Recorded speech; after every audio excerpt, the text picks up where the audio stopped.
Hey guys, welcome to the Liberal Hive Mind, a channel solely focused on exposing the abundant hypocrisy of the left. Well, I think the verdict is in, and the people hate it. Another massive woke fail. Well, I say the people hate it, but when I say that, what I really mean is the people with 2 working brain cells, the people with at least a little shred of common sense and a basic functioning brain realize how utterly demeaning, frankly, I even believe racist and stupid this thing is. I'm sure you guys have seen it, the latest left-wing virtue signal, a massive 12-foot bronze statue of a fictional overweight black woman titled Grounded in the Stars. Yeah, that's the name of the massive statue here that you could see on screen. I'll probably find a meme of it, and that'll be the meme of the day, so you'll basically understand what I'm talking about visually. But anyways, New York City worked with an artist and slapped this thing up in the middle of Times Square. It's a 12-foot bronze statue of a fictional individual. It's not a tribute to any historical figure. It's not honoring a real person who made any contribution to society. No, it's apparently just a made-up character that's designed to, quote, disrupt the white space that is Times Square and create contrast with the nearby statues of actual historic figures who happen to be 2 white men. And let me tell you, it's doing one hell of a job disrupting, all right, just probably not in the way that they hoped. Because the public response, well, they're not exactly getting glowing reviews. Basically, it's kind of like a Rotten Tomatoes situation where the press and the corporate critics are giving it rave reviews. Wow, it's the most groundbreaking, incredibly brave piece of art I've ever seen, and everybody else, well,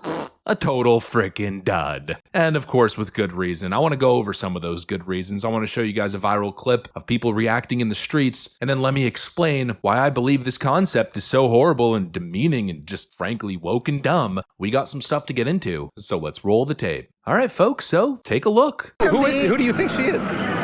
She's everyone. She's anybody. She's my friend. She's me. Why do you think this is here? I mean, 2 white male statues. They don't look white, those other men. And the other explanation was there's 2 white men memorialized in this little square that we're in right now, and they wanted to combat that by putting a much, much larger statue of a black woman. She got attitude. She has confidence. Challenges the notion of who deserves to be monumental and who. Why does this woman deserve to be monumental? Well, she's everyone. First of all, am I supposed to know who she is? I don't think so. She's obviously larger than life. She's big. I don't mind if they'll make a statue of me and put it somewhere. I just don't understand why art can't be art. Why does it have to be combative? You guys are from Nepal. In Nepal, You're a long way from home. Yeah. And you are Michael Jackson. Yes, and yeah. Well, I feel like we're going backwards in some ways. Like we used to never even think about race. Why is that contrast needed, I guess is my question. Oh, to combat race, to combat injustice. You want to combat race? What do you mean? I'm sorry? I'm the 21 times Guinness Book of World Record holder in backflips. Let's spin it another way. There's a Martin Luther King memorial of some kind in basically every city in this country. If somebody came along and put a depiction of a plain white man, a blue-collar white man, right in front of that and made it much larger, I imagine that would cause a sting. Yeah, I'm sure we would see it all over the headlines. People would be rioting everywhere. Yeah, so the intent was to create contrast with the statues of 2 white guys in Duffy Square, okay? Sure, it would have been one thing if it was a statue of Martin Luther King or someone else actually significant. I mean, first of all, George M. Cohen was a literal Broadway legend. Father Francis Duffy was a World War I chaplain who dedicated his life to helping soldiers. These were real people, historical figures, who made significant impacts in society. And now the genius play from the art world and the DEI lunatics is to create contrast by introducing a made-up, expressionless, plus-sized black woman who looks like she's ready to go to town on a manager who messed up her freaking Starbucks order. What the hell is this? This is an insult. I mean, you want to honor black women? Sure, cool. Do it. There's a long list of actual incredible black women who have made history in New York City and beyond. Instead of honoring someone like Harriet Tubman or others, they give the platform to an anonymous, fictional individual who represents absolutely nothing significant. It's just representation for the sake of representation. It's insulting. This isn't empowering. This is condescension. It's the same kind of lazy, empty gesture that we've come to expect from these people who talk a whole lot about uplifting and empowering, but really it's just tokenism. That's all it is. And it's so insulting because we have these people who are trying to,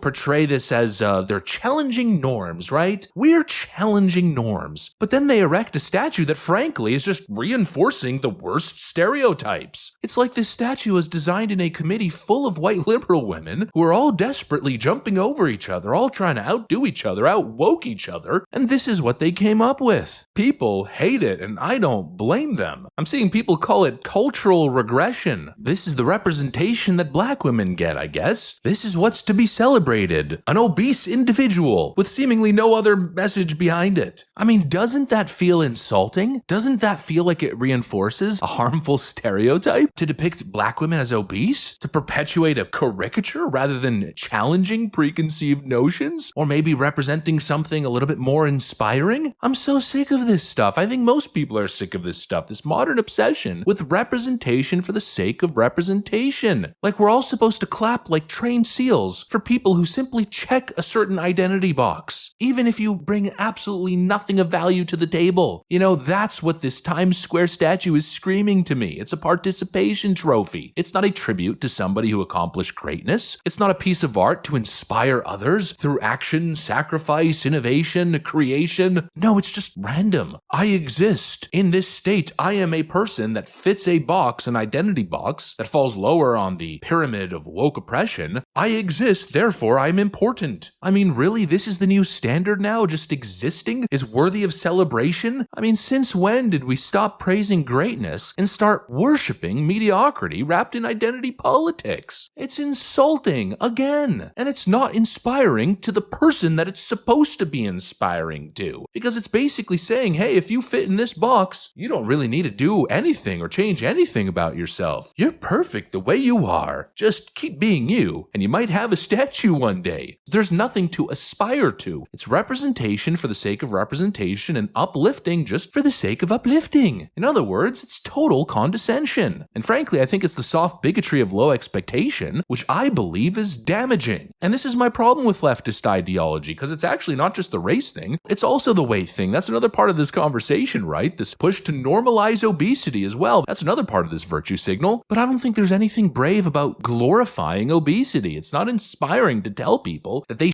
embrace themselves or be embraced for poor health. You know what's brave? You know what's something that's inspiring and something that should be put on a pedestal? Losing weight, taking care of your body, being in great shape. You know, maybe put Serena Williams there. Maybe put a great black woman athlete who pushes the boundaries and shows people what greatness is truly about. But no, in this no judgment world, this is the kind of thing that gets uplifted to challenge the system, to create contrast with those white males who are probably mediocre white males and got those statues based on their white privilege. You know, this kind of nonsense thinking. It's so sad, honestly. It's so pathetic. I don't know any other way to say it. And it shows how we've gone downhill in terms of our culture. We don't push the next generation to aspire to greatness. No, the message is stack all kinds of debt, student loan debts, get a useless degree, screw your entire life up. It's not your fault. You're perfect the way you are. Keep eating Doritos until you're 300 pounds. It's not your fault. You should feel empowered in who you are. Not fitting a certain standard? Well, that's the white male standard. You're perfect the way you are. No need to live up to any of that stuff. Just consume, consume, consume. And anybody who judges you is a racist, misogynistic bigot. It's a broken ideology, folks. It's cultural rot. That's what it is. We gotta move on from this woke stuff. We gotta get back to inspiring greatness. Because this, it just ain't it. And I don't think me saying that is a racist attack against black women.